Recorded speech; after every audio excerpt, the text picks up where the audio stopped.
ভারত সরকার একটা নোটিফিকেশন করেছে, জেনে রাখুন।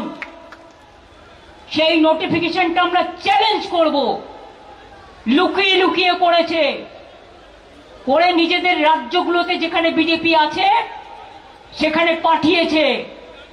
তাতে পরিষ্কার বলা হয়েছে, যাকেই সন্দেহ হবে বাংলা ভাষায় কথা বলে অ্যারেস্ট করবে, ডিটেনশন ক্যাম্পে, মানে হোল্ডিং এরিয়া, डिटेंशन कैंप जाके बोला है सेखाने रेखे देवे। लेकिन इसको मतलब नहीं होता है कि बंगाली का ऊपर आप अत्याचार करे, ये हम नहीं छोड़ेंगे। हम जो हमारा इधर में नॉन बंगाली है उसका ऊपर अत्याचार करने जैसा हम नहीं देंगे, वैसा बंगाली का ऊपर भी अत्याचार हम नहीं करने देंगे।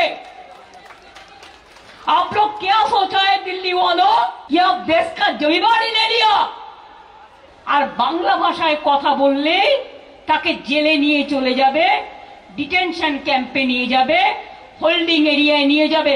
কেন? কোন অধিকারে? West Bengal is not in India, Bangla India से नॉट। क्या बांग्ला भारत में नहीं है, देश का हिस्सा नहीं है?